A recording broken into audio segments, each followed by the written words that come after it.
realizing that his dream guy has turned into a nightmare. Now he's ready to say goodnight to Mr. Patterson. Today on Divorce Court.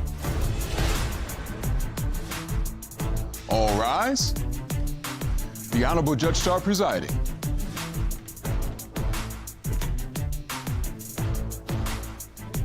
Hello, gentlemen. Nice to see you all. Welcome to Divorce Court. You may be seated. Your Honor, the case of Graves v. Patterson. Thank you so very much. Mr. Graves and Mr. Patterson, it's a pleasure to have you here in Divorce Court to talk about your relationship. I'd like to welcome you all. These two gentlemen have been together for 4 years. They've been engaged for 1.5 years. They do not have children, but they are facing a crossroads because Mr. Graves does not know if he's ready to walk down the aisle or if he wants to terminate this relationship. Am I correct, sir? Yes, ma'am, you're correct. Okay. Mr. Graves, why don't you tell me why we're actually in divorce court? Well, I'm trying to terminate and get rid of this engagement. I'm done. For the simple fact is I feel like they lying, they cheating, they capping, all type of stuff they say is not coming out accurate, and I'm done. I'm just tired. No communication. It's too much. Every time I talk nicely, they want to bicker and fight. I'm done. I'm ready to get it over with. I want to disappear. I'm done. So you said they are not acting in a way that would suggest that they're serious about a relationship. Yes, ma'am. And my life is serious. I'm going to come on over to you. What do you say, Patterson? I don't feel the same way that he feels, first of all. I'm here to save our relationship. You're solution-oriented today. Yes, ma'am. You got it. I'm here to save our relationship. But what are you prepared to do? Because according to Mr. Graves, you've been acting like there's something a little shady, and he's concerned that the relationship is not what you say it is. No, Your Honor, it's not. He has a very big insecurity issue. So you think it's all in his head? Yes. Let's do an evaluation. I'm going to go back to you, Mr. Graves. Yes, ma'am. Take me back to how you all met, and then what led us to get to the point where we're here at divorce court. Well, Your Honor, I ain't the best guy. I've been incarcerated. I done did time twice. The first time, a long stretch. The second time I went in is when I had a roommate, and at the time, I ain't had no family like that really like dealing with me because of my actions. So he was like, hey, I know somebody, you know, that got some pen pal addresses, try it out. So I do the pen pal service, whatnot, and I get a letter back. I never thought it would be Josh, you know, him himself, I'd be getting a letter from. But as I'm reading this letter, it's real inspirational. And I really can vibe with his energy. I like so this was a prison pen pal situation so that people who were incarcerated had somebody on the outside that could show them that they were cared about. Is that what it is? Yes, ma'am. Okay, Yes, and Joshua happened to be the one that sent you a letter. Yes, ma'am. What made you do that? Well, the reason why that I did do that is because, Your Honor, I have been incarcerated myself before. So you walked in some of those shoes? Yes, ma'am. Okay. So I know how it feels to not have someone there, you know, to comfort you, be by your side, just someone to have on the outside to be that person for you. Mm-hmm. So that's how we got introduced. Okay. So my closest friend, she was saying I was crazy for dating someone that was in jail. So you actually started a dating relationship, the two of you? Yes, ma'am. Mr. Graves? Yes, ma'am. How did your family react to that news? Well, when I got out, they said, come stay with me. I said, okay, let's do it. Because it's real love, it's genuine. I got that connection now. So just a week go by, I'm in the grocery store.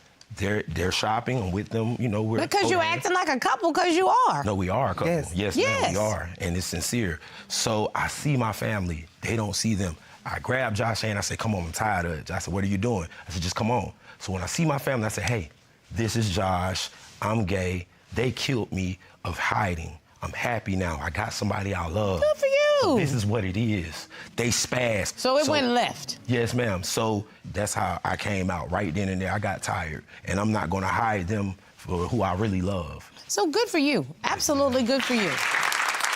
It sounds perfect. How in the world does it go so wrong? Because something has happened that make you want to go from defending them to accusing them. Come on, Mr. Graves, what's going on? It started off with this cleaning thing. Okay, one day they go out of town, and I'm sitting here at home. You know, I have the house, apartment. So I'm going to work. I work a labor hard job. Like mine is labor. I'm an ex-felon, so I'm doing labor work. I get home, I'm tired. You feel what I'm saying? So I lay down. This particular day is the day that they're coming home from out of town. They come in, I hear the door. They're like, babe, babe, babe. So I'm hearing babe, but I'm not knowing this is not the babe you want. This is the evil babe. This, that, I'm finna get on to you, babe. Clean up the house. What are you doing? You're always dirty. I'm like, calm down. They rush past me, grab the keys. So now, as they're going out the door, I'm calling them. They pick up the phone. They say, look, when you sit up here and FaceTime me with a clean house, how I clean the house, and do what I need done, how you supposed to do it as a man, I ain't coming back until you do it. So I'm sitting here FaceTiming now, cleaning up the whole house, waiting for them just to come home. 2 days they've been gone. What is that about? What type of time that is? I'm sorry, what's that about? I'm the woman of the house. So regardless, I cook, I clean, everything. So before I left to go out to town, I cleaned that house from top to bottom, head to toe. Bedroom, club, bathroom, all. So when you got back and your man had it looking like a frat party. Let's say it. It's true. I got beer cans everywhere, clothes everywhere. Okay, I got a Mr. pizza Graves, box you left in my that out bed. because Patterson just said that she's the lady of the house and I'm gonna treat you like that, okay? All right? Because they expected the house to come back to, The way I left it. okay? I mean, they are. I mean, they're the lady. I mean, I'm not saying that anything wrong, but they seem to be But making it's sense, at overdoing least it, in though. this regard. I mean, yeah, but listen, make sense by talking, though, not by... I know. I mean, there was an expectation from them that you would maintain the house for the amount of time they were out of town. Am I correct? Yes, Your Honor. Communication is everything. You don't got to overdo it. I agree. don't I overdo it think with that you. I think that's a little over the top, the reaction, but it does require the two of you to sit down and instead of the argument afterwards, how about the discussion before? Have you all laid out, you know, the way you do things? Because you've been out. This is love after lockup, okay? Pretty much, The yes, it real is. life. But that means you're going to have to learn how to exist in a relationship outside. There are requirements inside on how you maintain your space. And guess what? There are requirements on the outside when you are in a relationship with somebody who actually takes the time to care about their surroundings. Did I articulate that well? Yes, Your Honor. Perfectly. You know, they have their own issues with you too, am I correct? Yes, Your Honor. Rent's coming up. I'm sitting there, tallying everything, putting everything together, paying all the bills. He comes in with bags in his hand, girl. Bags. This was like about $500-600 worth of stuff. Where the rent money at? Who had to come up with the rest? Because you're not going to get thrown out of the apartment. My point exactly.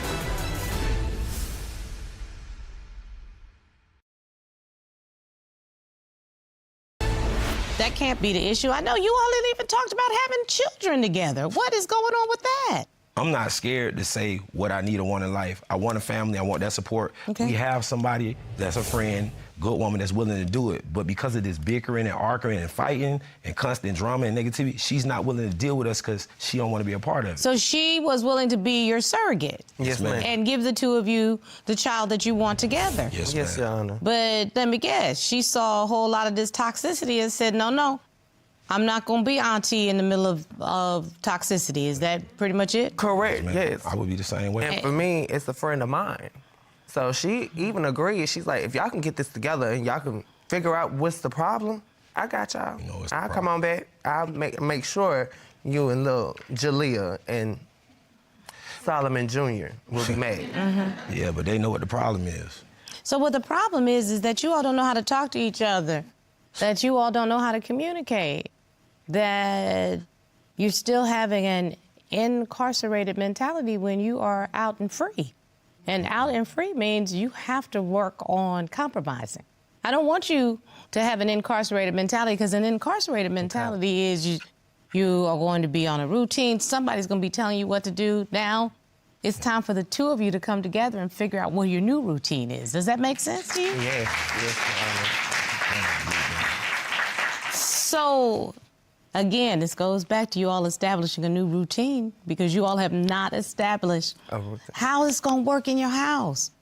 And if you can't be friends, partners, and lovers in a manner that establishes a routine, how you think you're going to be a spouse and a long-term partner and a parent?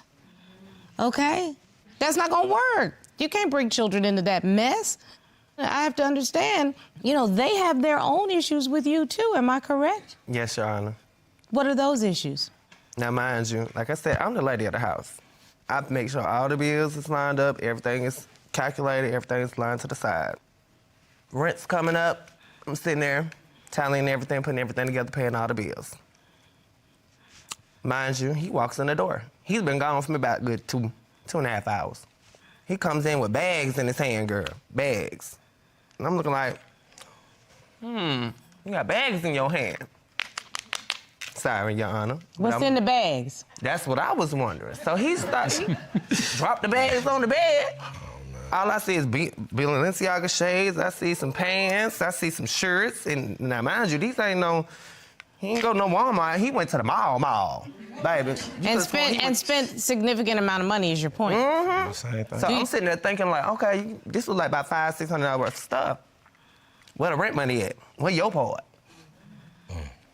Now, mind you, he didn't have his part, so who had to come up with the rest?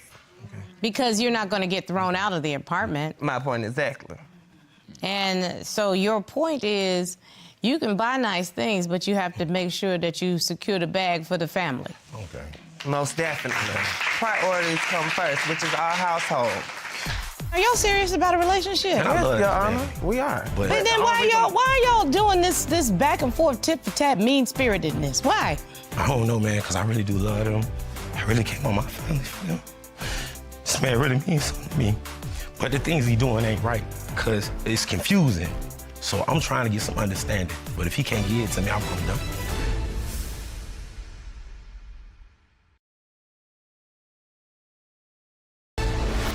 Can I speak? Yes, of course. All right, this is how I feel.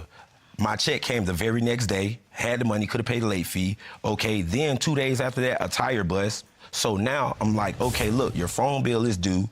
I need a tire. Let me get $65 to my side job come first thing in the morning. They say no. I say, wait a minute. I say, why? They say, oh, I got to pay the phone bill plus my friend's on it. I say, why are you always paying your friend's phone bill? That is another guy. Like, what's going on? You're telling me that you're not going to help me when I'm in need, but you're going to help another man that is grown, that can pay his own bills. So what happened was I'm riding the bus, but they're paying another man's bill.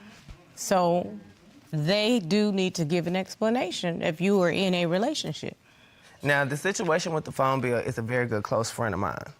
We used to work together on the same kitchen line and all. So his phone ended up getting cut off, so I put him on my phone plan. So I got him a phone, and he pays his part of the portion. He sends me his money, and I'll pay it. Never bought me a phone. So it's not like you're paying his bill. Exactly. He pays his own bill, but he pays it through you, is what Yeah. you're saying. So why you're not helping me when I need your help? Because I think at this point, we need to put together what your financial plan is going to look like in your family. That's how mature people plan for their family. That's it. You have to plan. See, I think this can be solved, but I know you're worried about things like cheating and infidelity. That's what's going on. So what makes you think that? I'm gonna start off like this. First of all, they tell me, hey, I gotta go pick my friend up. I'm like, what you mean? They say, I gotta go pick my friend up from work. That's what I do. So I'm like, all right, go ahead. But I'm like, it's late. So I'm timing them to come back. You leave out at like 11:30, 12. You come at 2:33 in the morning. All right, you saying that's your friend. They used to help you, this, that, and third. But I'm hearing the word they, but I'm taking it as if it's a female because they hang around mostly females or, you know what I'm saying, straight men or whatnot. So I'm not really worried about it. And then all of a sudden, your friends over here, we're eating, and they're like, hey, you're gonna go get him tonight? And you look at them, and I'm like, what you mean? They're like, you're gonna go get him tonight? So I'm like, him? So it's a guy? Now you're panicking. Now you're like, why you ain't So you didn't know that this was another man, and it made you feel some kind of way, like somebody was being sneaky? Exactly. Were you being sneaky? No, Your Honor, I was not at all. All right. So This is a good close friend of mine that I've been working with at my job. why didn't you share that information with your significant other, that who the person was? Because especially when it comes down to men, I know how he is. That means you all still don't know how to talk. I mean, you talked about him getting phone calls. How did you know that it was the same person? Okay, when I found out it was a man, I didn't even trip. I said, you know what? That's crazy. I just want to meet him. You know, I'm your boyfriend. I ain't gonna lie. I'm in love with this man, so ain't nothing going on but me. That's how I feel. So as time going on, I hear a ringtone when I'm in the car, because now I get to sit in the car with him. As soon as the ringtone hit, it's NEL Chopper. Slut me out. What you mean? Why you want to get slutted out by him? You supposed to get slutted out by me only. What's going on? First of all, Your Honor, it ain't even that ringtone called Slut Me Out. It's called Forever, first of all. It's even worse. Wait, what are y'all doing? Are y'all serious about a relationship? Man, I love Your this Honor, man. we are. But But then why are y'all doing this back and forth, tit for tat, mean-spiritedness? Why? What is that about? I was insecure, I guess, but I don't know, man, because I really do love them. I really came on my family for them. This man really means something to me. But the things he doing ain't right, because it's confusing. And when you confuse, it causes problems, and that's what's going on. So I'm trying to get some understanding. But if he can't give it to me, I'm done.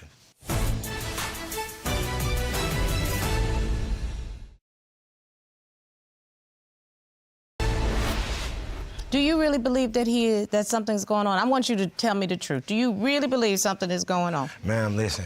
This is what made me draw the line. This is why I'm here. Okay, I went to him after all that with his friend happening to do stuff. I said, listen, I'm tired. My stuff's packed up. Here go your key. I don't care if I'm homeless or not. You either gonna marry me, because here's a ring that you didn't even know I had, that I was putting money up for, engagement ring. I went in their job, to the back, didn't care about nothing, got on my knees and said, key or ring? What you want? I'm tired. They said they chose the ring. All right, time goes on. Okay. Beautiful, everything's beautiful. Once again, now we're back to a funeral because you're on social media with a stripper.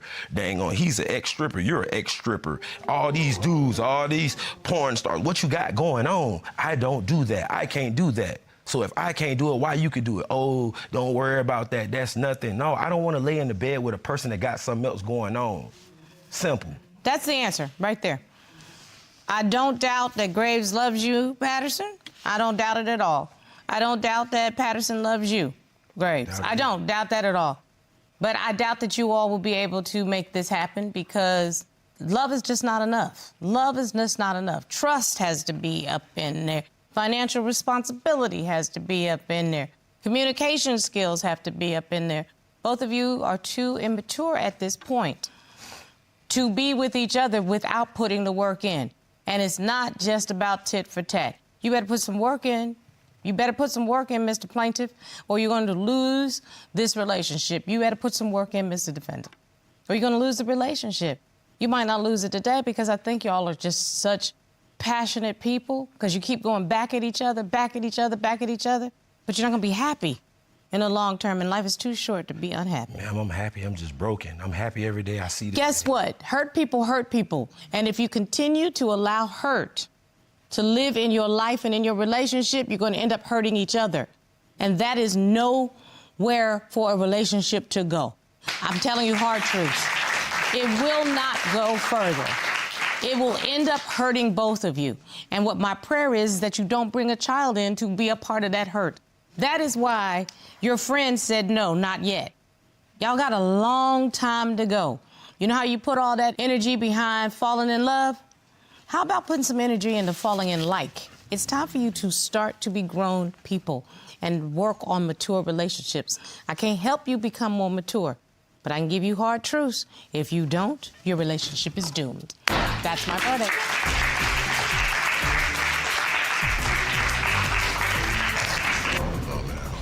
Feel about it. What do you mean, what I feel about it? I don't know. We just need to get an understanding. I don't know. I'm trying to do everything to save this relationship.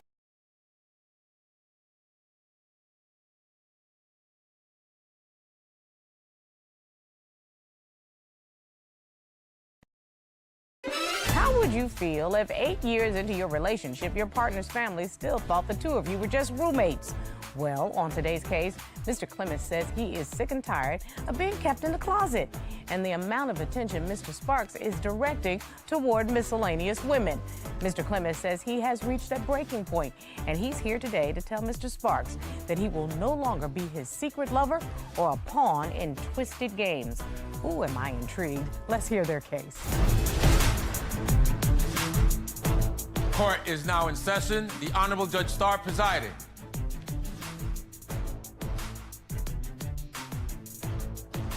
Your Honor, this is the case of Clemens versus Sparks. Thank you very much, Mr. Clemens, Mr. Sparks. Mr. Clemens, you are here with an ultimatum for your partner of 8 years, Mr. Sparks. You say if he is not willing to commit to you and your relationship, you will have no choice but to walk away for good. Yes, Your Honor. And Mr. Sparks, you say you want to save your relationship and you need Mr. Clemens to stop claiming you are not committed to him and work on the relationship. Yes, Your Honor. Okay, I have two gentlemen before me, two handsome sirs that are here. There's no reason for y'all to not be having a good time. Let's figure out what the problem is. Why are we in court today, Mr. Clemens? I'm here because 8 years I've been with this man. I love him dearly, but I just can't tolerate the attitude, the mouth, the keeping me a secret. I just can't do it anymore. It's like, why are we here at this point? 8 years in, we should be somewhere married, somewhere happy. So it's like, what we doing? What we doing? Yeah. Okay, Mr. Sparks, what we doing? Your Honor, I just want to fix my relationship. I do want to get married, and I do want to have a family, but we will not make it to that place if the toxicity keep being the way it is, and if he feel like I'm hiding him from my family. I'm not doing that. Okay, we're in court today, so we are certainly not hiding anything right now. That's the first thing that I can legitimately tell you, that we are not hiding anything. And let me start off with that real question. Mr. Clemens, do you love Mr. Sparks? I love him dearly. Mr. Sparks, do you love Mr. Clemens? Of course, always. Okay, so we walked in the door with there's love between us. Why don't you tell me how you all met and then what led us to this place where we are today? We met 8 years ago at a friend's party. When I got there, he was already like engaged with another man at the party. This is what I assumed. But the whole night of the party, we just kept glancing at each other, kept smiling at each other. So I'm like, if he here with him, why he engaging in this with me, you know? So later on, my friend that I had came to the party with, he was leaving, but he had like connected us and like had us exchange numbers or whatever. Later on, about like an hour or two after, we did our little 1-2, and then after that, it just turned into a relationship. Well, I didn't think it was gonna go there, but I told him that night, I said after we like met each other that day, I knew he was gonna be mine. Mr. Sparks, did you all start off with roses and daisies, as Mr. Clemens is saying, or was it rocky? Talk to me. I want to figure out what the foundation of the relationship was. In my eyes, we were both single. We were mingling. We're in a dating stage. Oh, you were not solely committed No, at that Your point. Honor. You all were romancing each other. Yes, in my eyes, that's what I thought we were. Like he said in his eyes, we were already in a relationship from the first night. After I said, and I told him that I don't want a relationship right now. We can be friends with benefits. We can just, date. We was in a committed relationship the next day after we slept with each other. Okay, so Mr. Clemens, that was your perception of the relationship. Yes. However, we got to a point where both of you agreed on that. Am I right? Yes. Okay. So talk to me a little bit about what makes you think that he is insecure. Why do you think Mr. Sparks is insecure?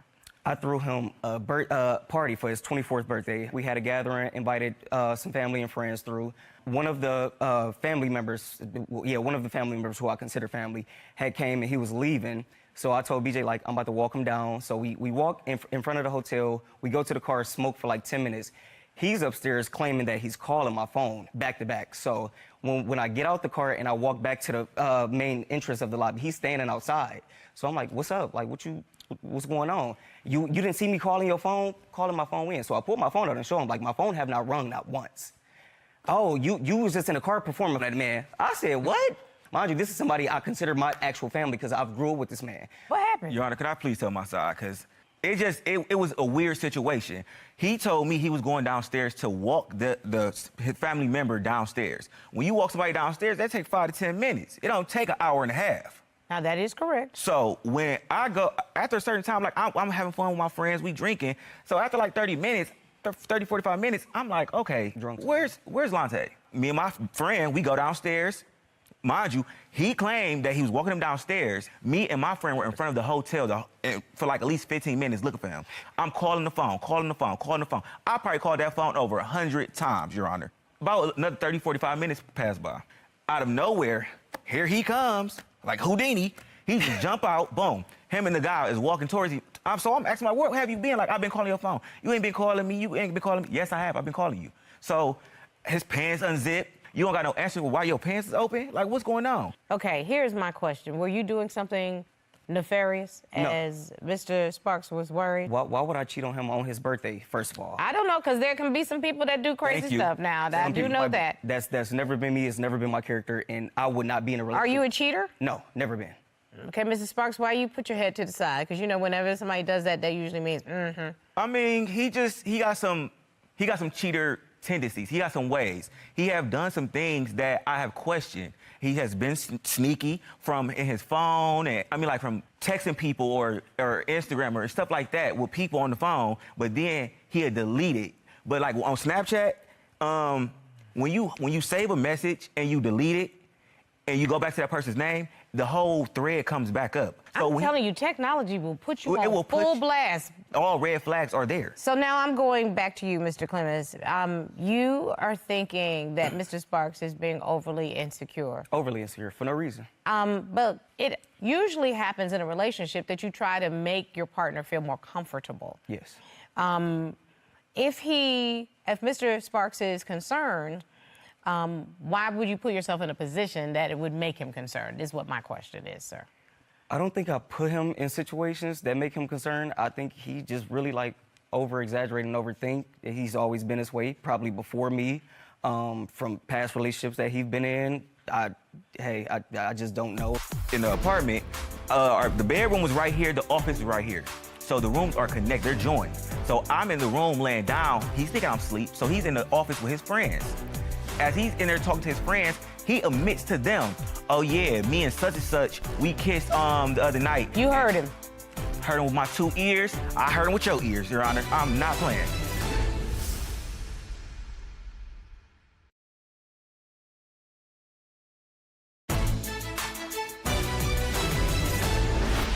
You actually think in some ways that Mrs. Sparks is projecting.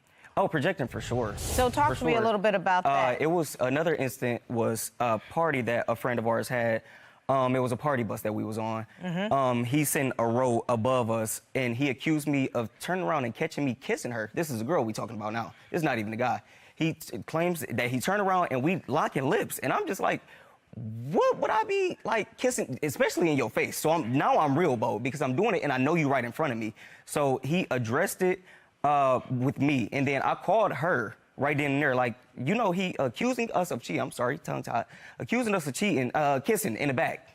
And she was like, no, we didn't. Like, and I'm like, right, that's what I'm trying to tell him. But he still, till today, will follow up and say that I kissed that girl. Mr. Sparks? Your Honor. So I know what I saw.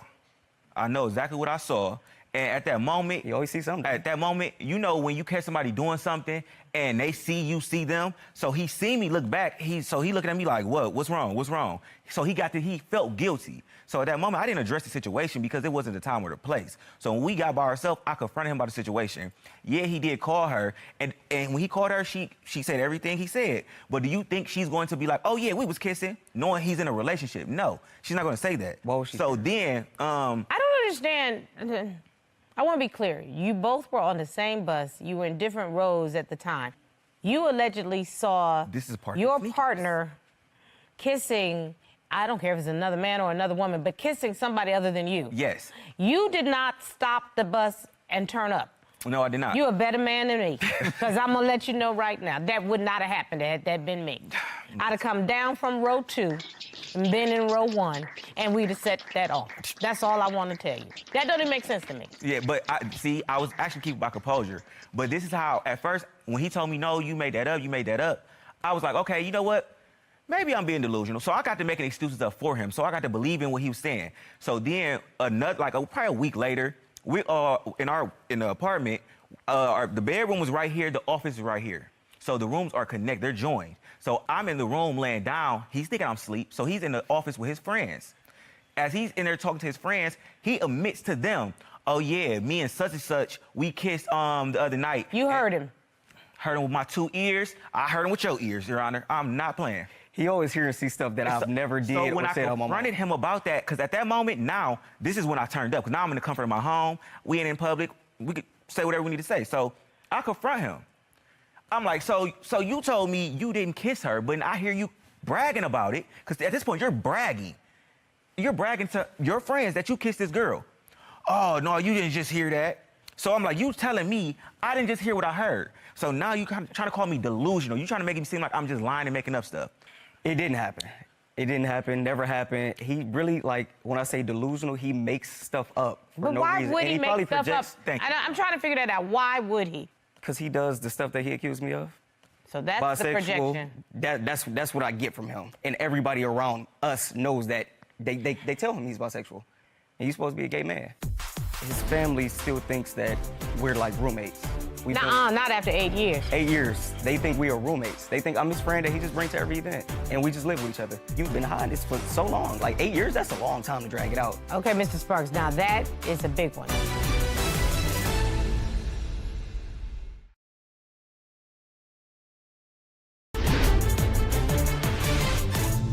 But wait a minute, you're supposed to be whoever you are. You're just supposed to be truthful about it. That's all I'm. Yeah, but he lies about it. What do you mean he lies about it? He lies about him not liking girls anymore. He's dated women in the past. He had baby scares, all types of stuff already. And then when we were around women, example, he dated. Clearly, if they're baby scares, you do like women at least once. That was at one point in my life. Your Honor. Okay. That was at one point. Okay. Literally. So he's so stuck on me dating women in my past. He's so stuck on me having a baby scare. Mind you, I have literally been with him for 8 years. I don't like women. So you are 100% committed to this relationship? Yes, ma'am. Yes, ma'am. Okay. Mr. Clemens, did you hear what Mr. Sparks just said? I heard him. Okay. Now listen, we're either going to start at that level of I'm 100% committed, I'm 100% committed. That we either have to start there or we don't have a relationship. Yeah. That's it. Mr. Clemens, are you 100% committed? Yes, Your Honor. And are you interested in being with somebody outside of your relationship? No. Mr. Sparks, are you 100% committed? Yes, Your Honor. Are you interested in being with somebody outside your relationship? No, Your Honor. Men or women? No. Okay, we are already at that level, okay? Let's move on to whether or not you can build on this relationship, okay? Mr. Clemens, your concern is a couple of things. The first thing has to do just with some toxicity that's going on in the relationship. I'd like to hear about that because that we can fix together. Mr. Clemens, what are you talking about? To start, that attitude. Between the attitude and the mouth, I don't know which one is worse. He can be mad at something somebody else did, but he will project that energy and put it on me. Like, I literally wake up and he got an attitude towards me. There's some people, when they have disagreements, they fight or they flight. You understand? Have you ever heard of the concept fight or flight? Yes, ma'am. Fight is, I'm going to have a verbal altercation. Some people take it to a physical altercation, but it's confrontational. The flight person is the person that I go on over here, I got to be quiet, or I drive off, I need to go take a drive, I need to calm down. Sometimes you're one way or the other, but the best relationships can talk it out and then let everybody have a minute to like woo-saw, bring it back. If we can just work on that communication, that can be helpful.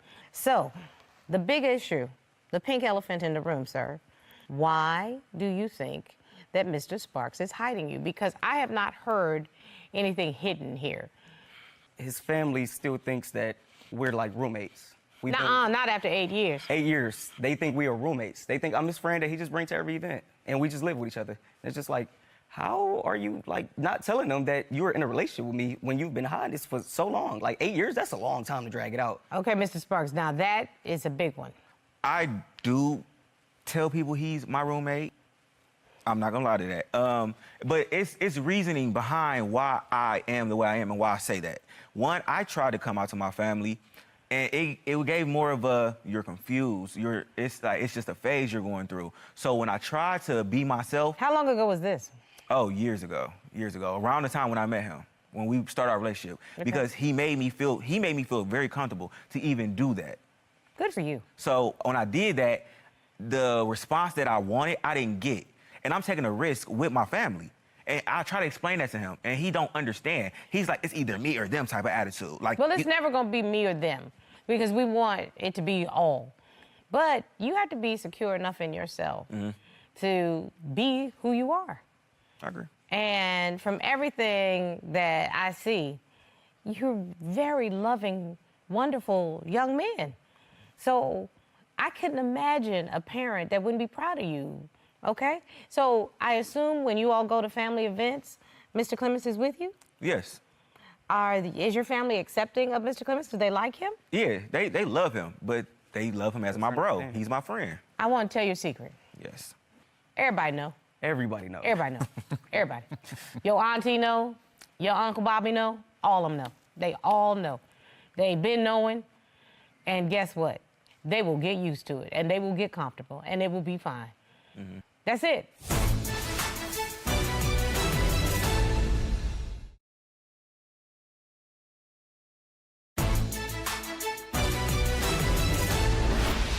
Because you deserve to be happy and you deserve to stand in your own truth. Be who you are.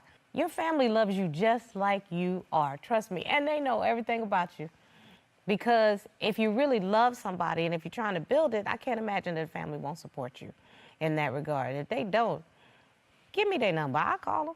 I promise you on that one. You need to have a conversation with them. Please. I will, because I see before me two people who love each other. Yeah, I want marriage. I've been wanting marriage for 8 years. I told him first I was going to propose to him. And I asked him, I didn't do it, but I asked him, like, if I was to propose to you, what would you say? And he said, I'll tell you no. And I'm like, no, we've been with each other for 6 years. Well, like, we're not emotionally, we're not in the right state of mind to be in a marriage. Okay, cool. Step back. I tell him, stop calling me your husband. I'm your boyfriend. So, Your Honor, when I said I would have said no, he automatically assumed you don't love me. And that was not the case. We were not in a good place in our relationship. It was from the insecurities on both of our ends. Correct. The jealousy, the finances, everything was not aligned. And he just assumed that I didn't love him no more. And that's not the case. I'm gonna always love him. I'm gonna always love him. Are y'all ready to actually move to the next level, or are you still in that I need to plan phase? I've been ready. Honestly, that's why we're here, Your Honor, because I want us to get to the next level. But what will it take to take it to the next level? Let's just come down to brass tacks.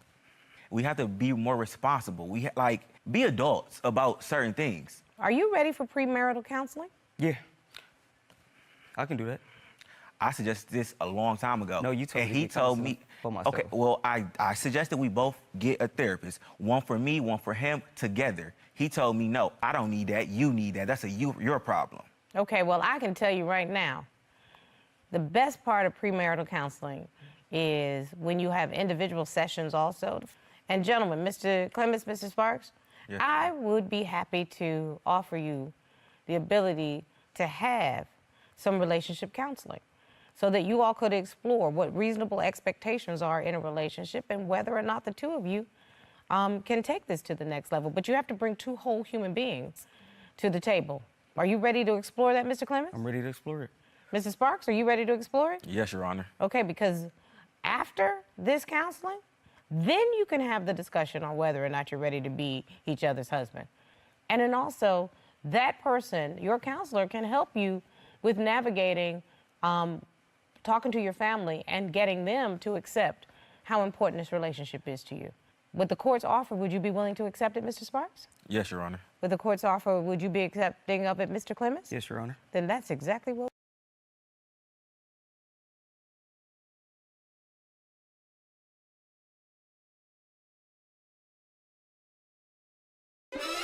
Miss Morris says she thought her fiancé would support her when she made a major decision in her life. Now, she's afraid she may have thought wrong. Today on Divorce Court.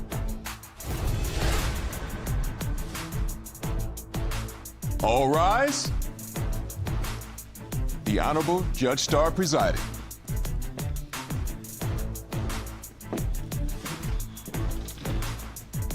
Your Honor, this is the case of Morris v. Gills. Thank you very much. Hello, everyone. You may be seated. Ms. Morris and Mr. Gill, I understand the two of you have been together in a relationship for 3 years, but you've been engaged for 3 years also. So fairly quickly, you became involved. You own a home together and a dog, so you have a fur baby together. So we have some issues that we need to resolve because you are, for all practical purposes, in business together if you own a home. Ms. Morris, you brought this case. Why are we in court? Hello, Your Honor. Hi. I'm here today because we're at a crossroads. My fiance is a non-affectionate, disrespectful cheater.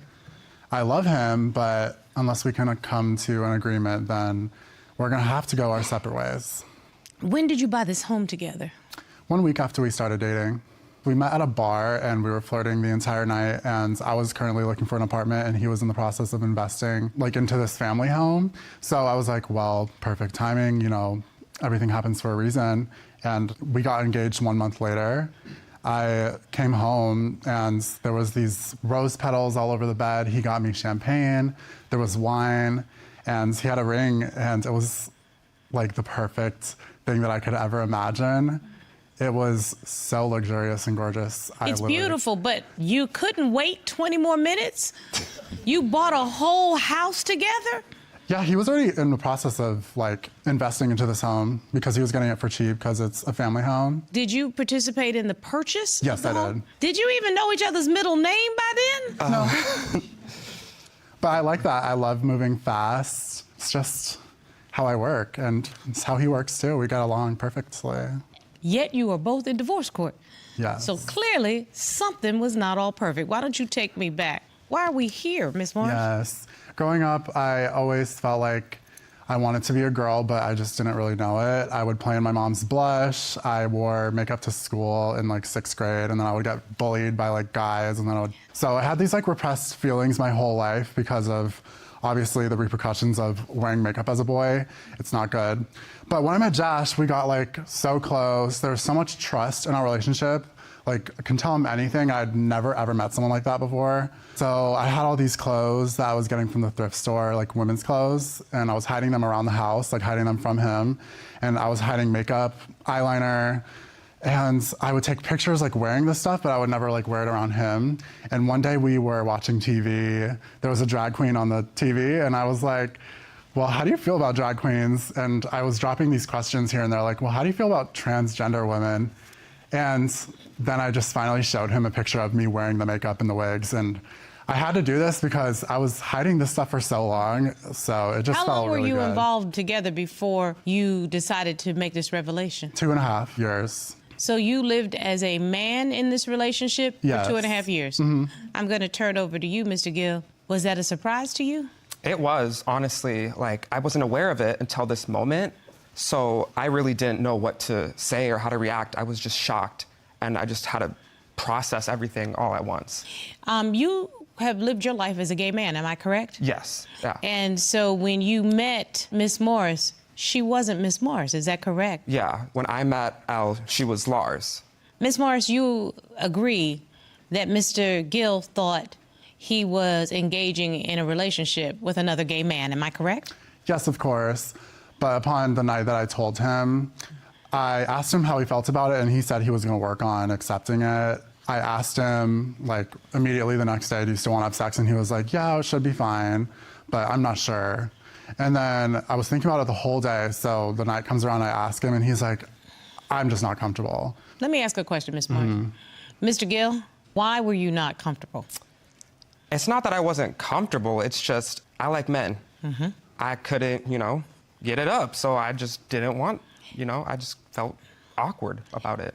I was still processing everything too. Like all this stuff was going on in my head, and I was just trying to take it all in and, make my own understanding. And Mr. Gill, you have every right to take your time to process whatever is happening in your relationship. Ms. Morris, you have every right to transition into your true self.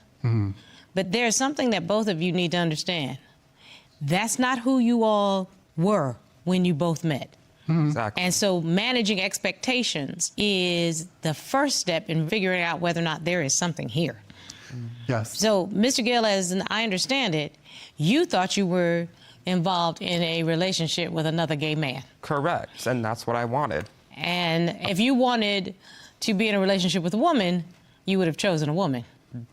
Yeah, basically, yeah, but I don't... How long have you been living as a gay man? All my life, I don't know, yeah.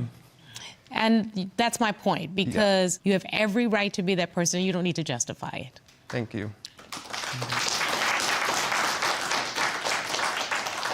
By the same token, Ms. Morris, how does it make you feel that Mr. Gill is not interested in being intimate with a woman? I agree with everything that was said. He did tell me, though, that he was going to work on processing it, so I'm not going to be like, okay, well, that means no or anything. And it's just really shocking to me, the things that he would do when we were out in public. Like, Explain. we went to an ice cream shop that we're always going to. And since I had the dog, he was like, we'll just stay outside with the dog, like, and I'll go inside and get the ice cream, and you just sit out here. But it's like that everywhere. And he just doesn't want to be seen in public with me. And I think that there's like levels to like accepting someone who's transitioning, but like it's kind of like hurtful to not want to be seen in public. I didn't say I didn't want to be seen. I'm just... Well, there's things like he would say to me like, you're not a pretty girl. Even Queer Eye couldn't help you.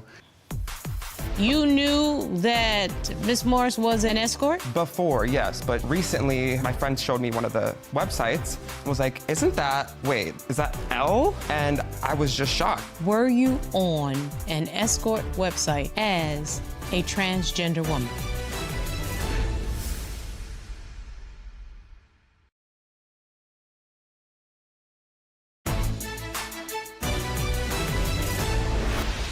There's also like this time where he came from the barber and he had a heart in his hairline.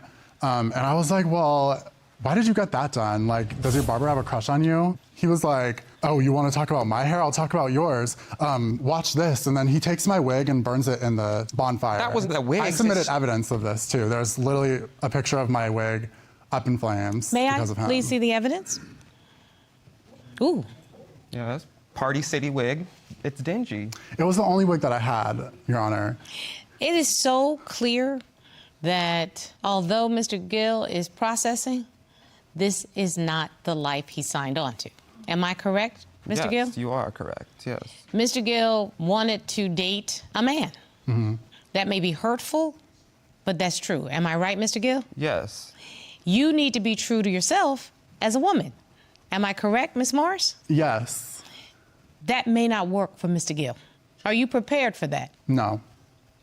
I'll do anything to stay with him. That's why I've tolerated all of this. Like, I even tolerated him hiding my estrogen from me for a while because he said that it would make him want to have sex with me again. I want to be real serious because this is people's lives. I understand that you all have had some real conflict over your intimate life, even accusations of stepping outside of the relationship. Am I correct? That is correct, yeah. So basically, L confronted me saying like, you're cheating on me, I got STD, blah, blah, blah. Did you have an STD? No. Ms. Morris, did you have an STD? I got one after he suddenly wanted to have sex again. So that was just great timing. He's saying that like I got it from sitting on the public toilet seat. Well, if it wasn't for me and you weren't cheating, then where'd you get it, the toilet? Well, I wasn't cheating, so I definitely got it from you. And you've always asked questions. When I was on my like escorting sites, you were always asking questions like, how much is it per hour? Like, so Curiosity. How do I know that you're not, and you're friends with people who use that website now, so. I'm sorry, you knew that Ms. Morris was an escort? Before, yes, but she did say that like when we started getting together, said that like, oh, I'm not gonna use that anymore, deleted it from the phone. And then recently, my friend showed me one of the websites and was like, isn't that, wait, is that L? And I was just shocked. So, Ms. Morris, I turn to you. Were you on an escort website as a transgender woman? No. Oh my God. She lies about everything. This is the thing. She's always lying. She makes everything up all the time. Why would Mr. Gill lie about that? Because he knows he got the STD that he gave to me from some random like escort that he's friends with. She just makes everything up, just lie.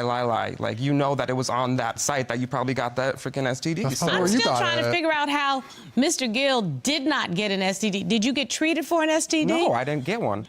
So are you telling me Mr. Gill is the kind of person that hid his STD treatment? Yeah. I don't know why you would want to be involved with somebody that you believe is lying about STD. I don't understand why you'd want to be involved, and I don't think you would, and I think you know that Mr. Gill did not get an STD. Mm-hmm. There's nothing about what he is saying to me that does not have the ring of truth to it, because I think you're lying about not being on the escort website. And I'm not the only one in this courtroom that thinks you're lying. Mm-hmm. Okay. She was clapping her cheeks online, and that's how she got it, period. If she's not willing to change or even just stop the lying, like, I do not want you back in my house. Whose name is on the home? Did you put Miss Morris's name on the deed? Yes. You know everybody in here just said Lord. After 1 week of knowing somebody who you didn't really know, either you want to be who you truly are, as you said to me, is a woman, or you're willing to live as a man so you could stay in a house. That does not make sense to me. Yeah. That does not make sense to me. Can't do both.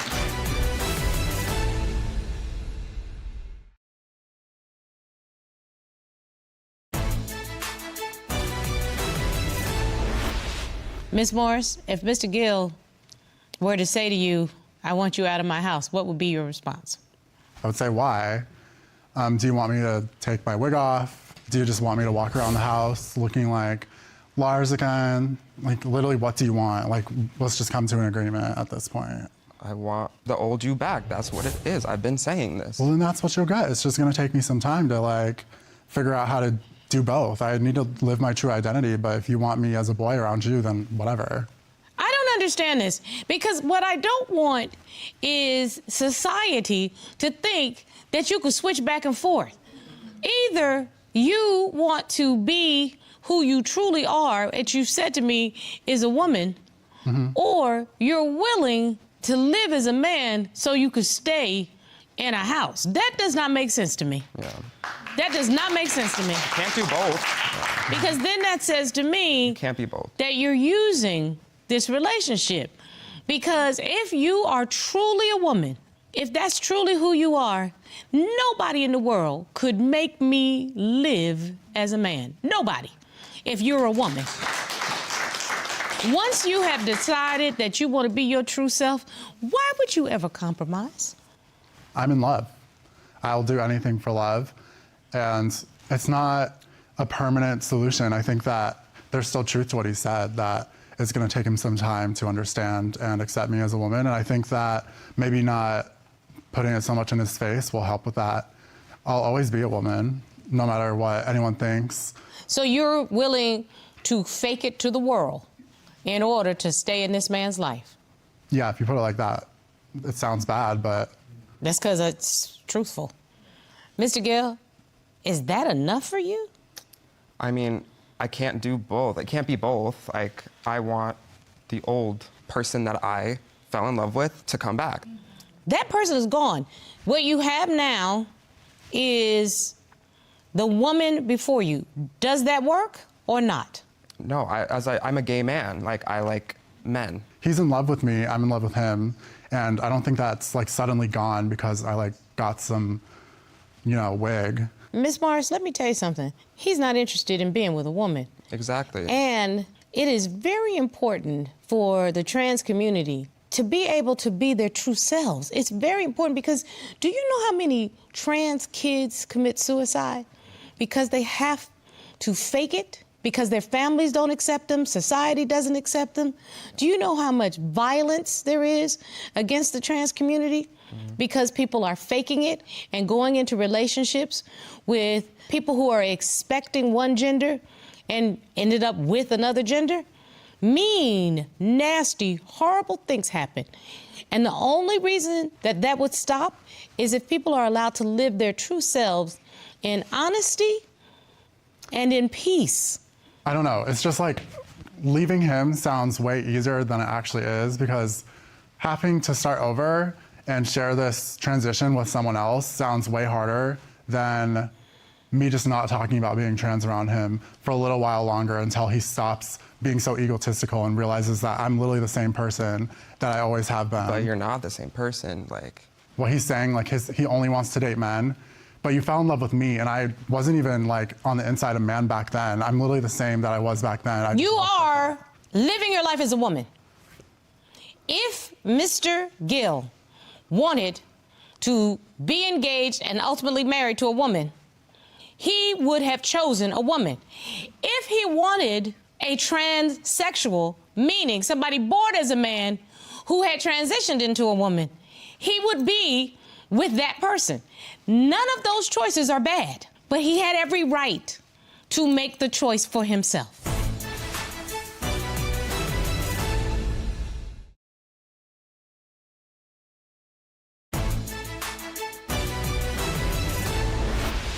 You have every right to be your true self.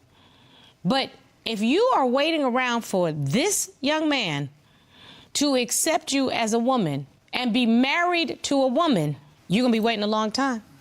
I'll always wait for you. I don't want to lose him. Mr. Gill, do you want that relationship? Because Ms. Morris is going to be Ms. Morris. She may be publicly going back to Lars for you. Yeah, I can't do that.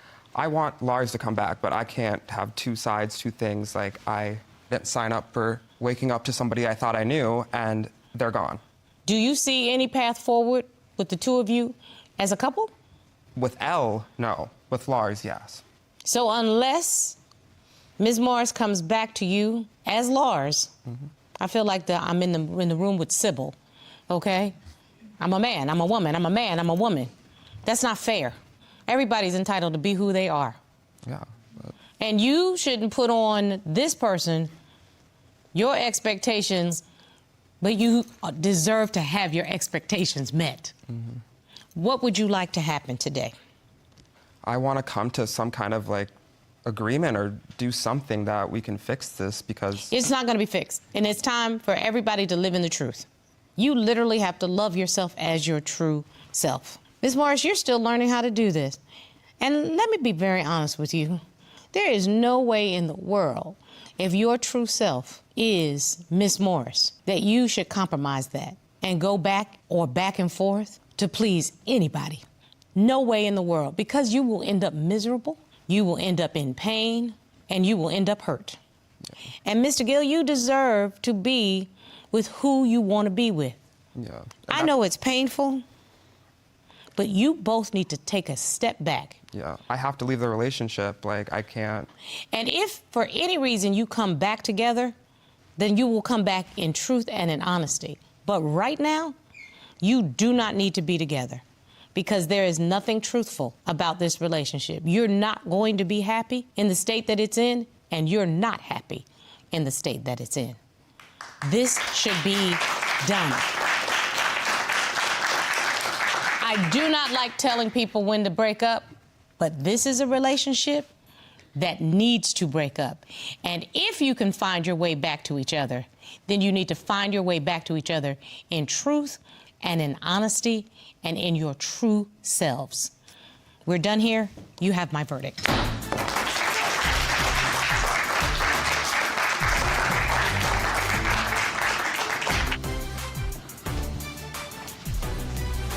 What do you want from me then?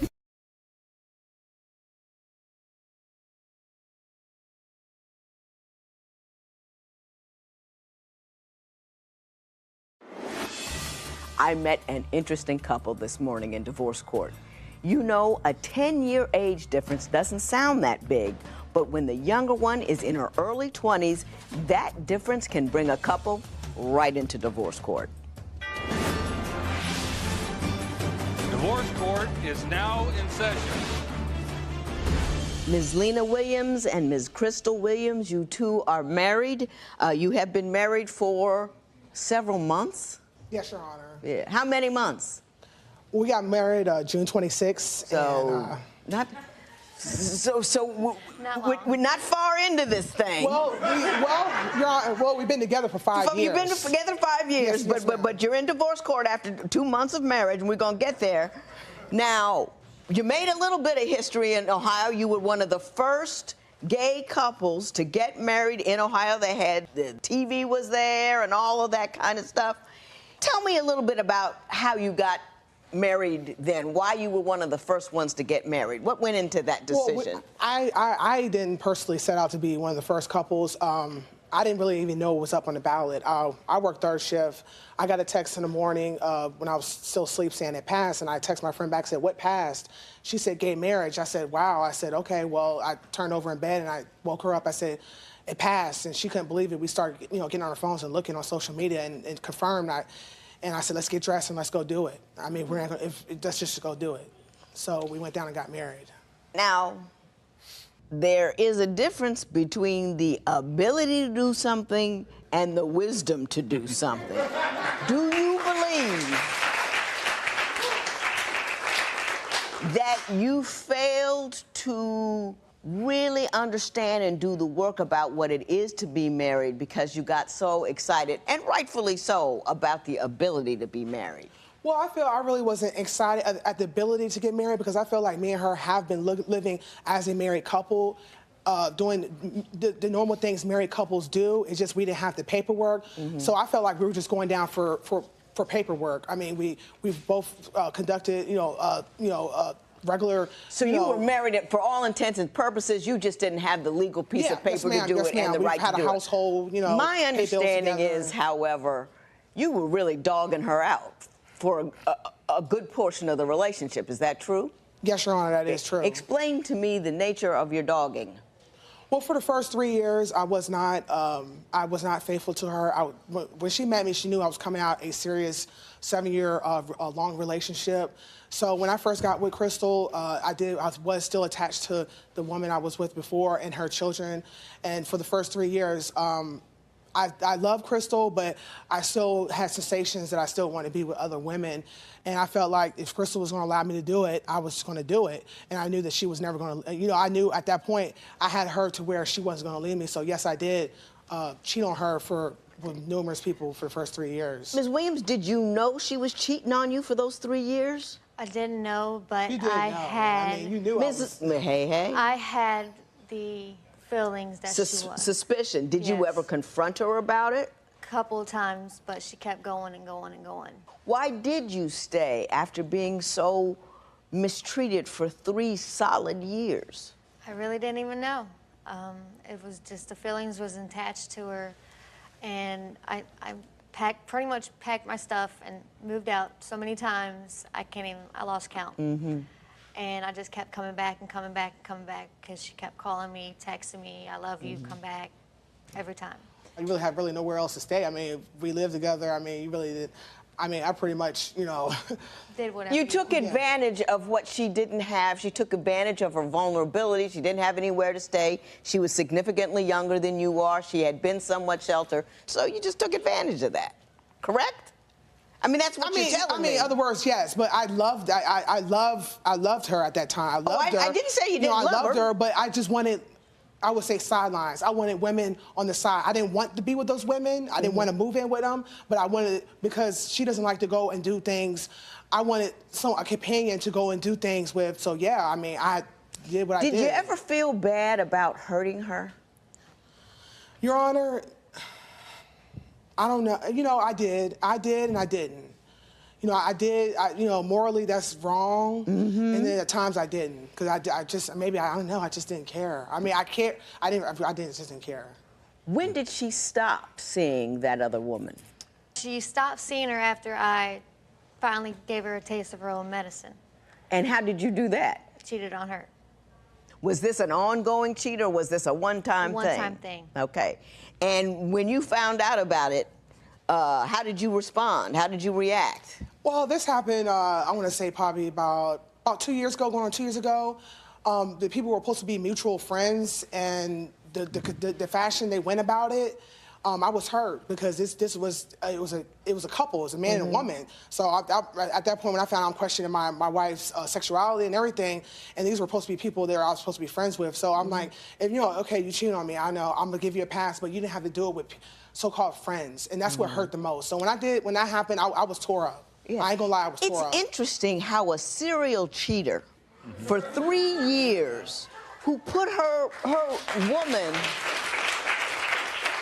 in a position to feel vulnerable and weak and less than important, you have this, but her cheat was so bad because it was somebody I knew. Friends. I mean, I cheated with people that she didn't know. I mean, she treated with people that that doesn't make it, and then a couple, I mean, come on. I mean, it was a low blow. I was like, I was not only hurt, I was embarrassed because it was just. And you don't think she was hurt and embarrassed and torn up for 3 years? But she could have left. She could have left. I wasn't, holding her hostage. She could have left all those years. She knew I wasn't strong enough to leave.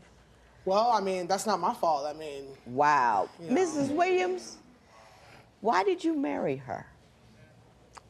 To me, she's probably a decent person, but she doesn't seem to be a very caring person. She doesn't seem to to hold your needs and desires and your heart in high regard? Because after I cheated on her and showed her her own taste of her medicine that she did to me for 3 years, she finally woke up and realized, and that it told me to myself that maybe she did change, maybe she's ready for this, maybe she's ready to settle down, but I'm not 100% sure. I keep worrying about if she's cheating on me, worrying about where she's going, who she's talking to, or who she's texting. I can't even go to the store, you know. Where are you? I question her every You time. bought that, though. You paid for that. I mean, the distrust. I did. When she did that, she thought I was going to be over and done with. I begged her. It was weird because she was the one that cheated, and I'm the one begging you. Look, I want to be with you still. Because I'm thinking back in my head, I've done so much to this girl, you know. But I changed it. I stopped going out to clubs, stay at home, you know, try to change everything, respecting her more, you know, showing her more attention. But there's still issues. There's other issues, you know. And we're gonna get to those. If I want to go out with her, she always wants to say, oh, well, we can invite this person with us, and then we can come back to the house and drink and party and do all this. And I'm like, why can't we just be me and you? Have you been living together for years but find that splitting up is as complicated as getting a divorce? Call toll-free at 1-877-311-2222 or visit our website at divorcecourt.com. Follow us on Facebook and Instagram at Divorce Court. You say now that you're married, though, all that is stopped, but that your wife is starting to let things go a little bit. She's taking it for granted. She's not dressing up. She's not holding up her end of the marriages. Too comfortable. Explain that to me.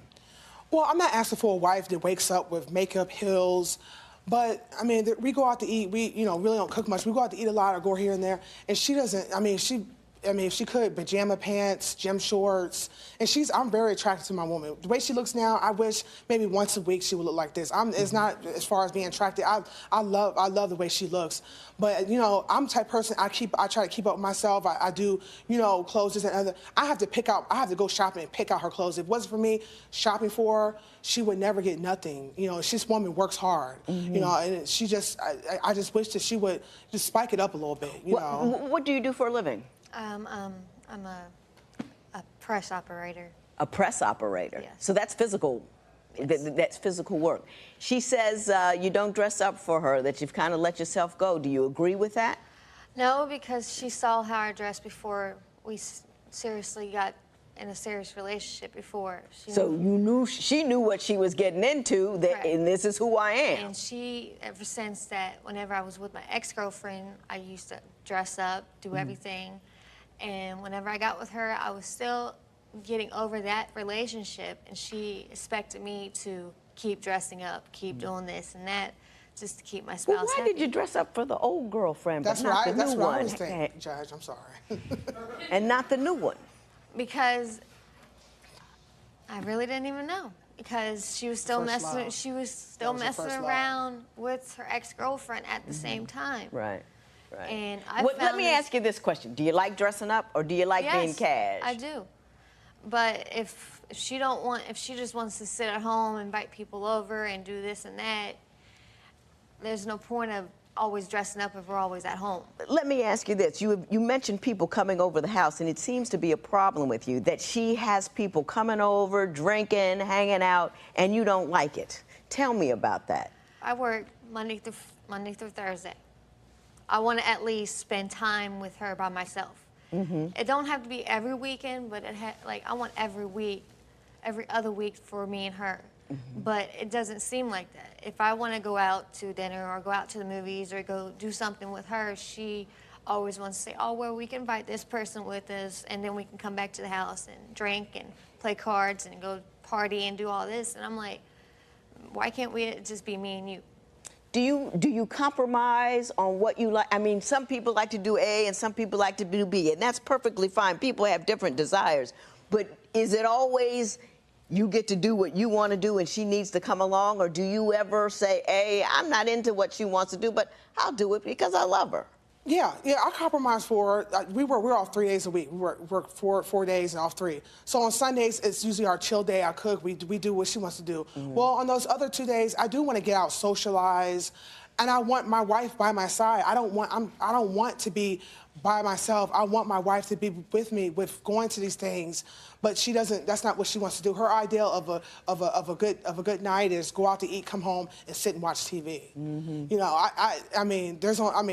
that's okay, but I like to get out and experience life. I mean, you would think for me being 10 years older than her that I would She be would be the one wanting to run she would around. be the spunky one, Right. but it's the other way around. And I say, Crystal, I mean, you got to live life. I mean, Whenever she calls me all types of names, it just brings my character down a little bit. Like, what's the point of getting up so I can hear her bring me down every day?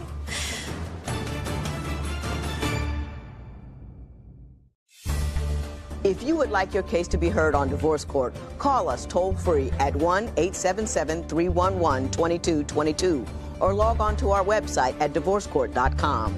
Follow us on Facebook and Instagram at Divorce Court.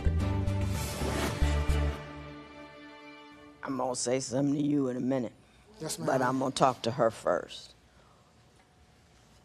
Are you unhappy? Are you depressed? No, I'm happy with her, but whenever she... I'm not talking about with her, just how you feel I'm happy. Personally. I'm happy personally, but whenever she calls me all types of names, it just brings my character down a little bit. Like, really, really down. So I'm like, what's the point of getting up so I can hear this and hear that of her bringing me down every day? Yeah, I understand. Do you understand what she just said to you? I understand what she's saying, but I feel like she's exaggerating. I do not bring her down every day. That's something I've been working on, because there was a point. I didn't compliment my wife. I said things, that I shouldn't have said to her. So that's something I can admit that I need to change. But she does get her when she gets mad, she calls me this, that, and the other, bringing up stuff from 3-4 years ago. So, I mean, I'm more guilty at it than her, but she does say things that hurts me. But then that's something I do need to work on, because I do, I'll say, oh, you this, that, and the other. And I know that does hurt her feelings, but I say that because... You got bully tendencies with a little side of jerk going on. Seriously.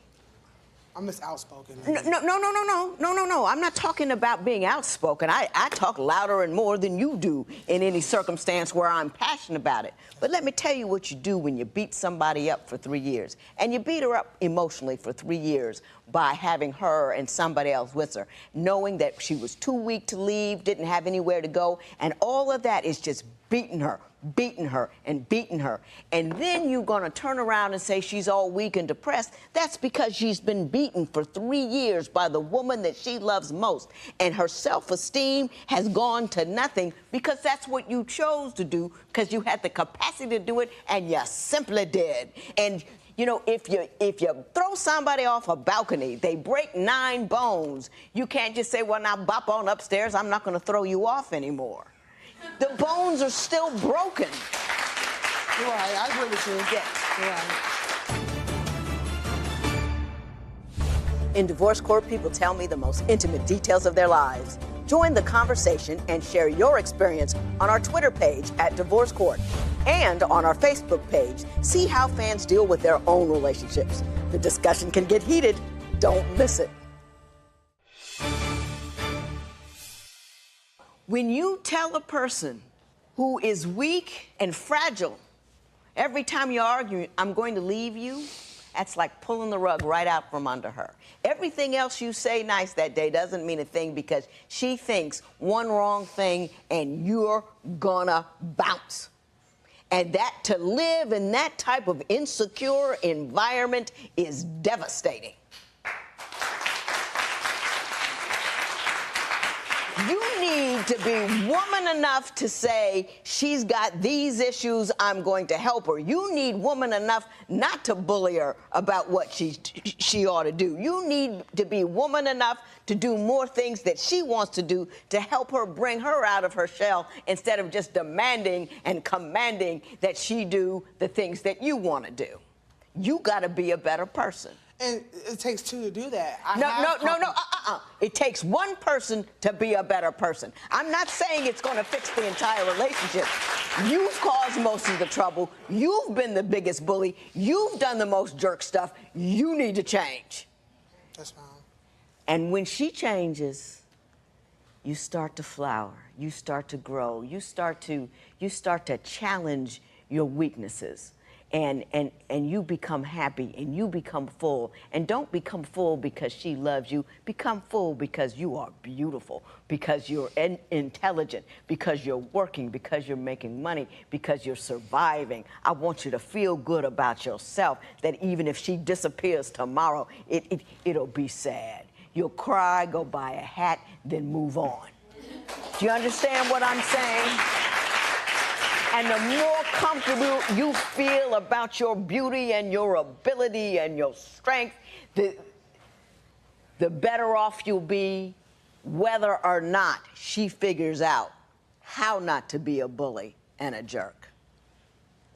You want to take the bed, the TV, the living room set, 2 cars, and Crystal to give you $650 for a deposit on a one-bedroom apartment so you can start over again. When we get in an argument, she's saying, get out. She locks me out. So I say, well, I've been looking for apartments here and there because we get in arguments and she kicks me out. Do you both work? Yes, ma'am. Do you both make the same amount of money, or does one person? Yeah, we make the same amount. Make the same amount of money? Place, yeah. Is this a lease that you're on, or is it a house that you own that you pay a mortgage on? No, it's a lease. We're both on the lease. You're both on the lease. So you want kind of half the stuff if you're going to go. Yeah, but it's because I'm tired of getting threatened. She'll kick me out, or she'll leave, and she'll put a chair in front of the door, take a picture, and text me like, haha, you're not getting in now. I'm like, well, you know what? I need to look for sufficiency or one bedroom or something. I'm tired of being threatened. Let me tell you what I'm going to do.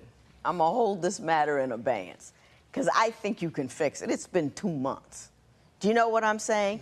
I think I'm going to send you to a therapist to get you started, but you need to believe me. And if you start acting a jerk again, put the tape on so I can holler at her again, and she can see what she's doing wrong. Do you understand that? Yes, ma'am. But if you want to go, you get ready to go, but I'm not doing anything about it right now. I'm going to give you another chance at it. You understand that? Yes, ma'am. There will be no recovery in this matter. It is so ordered.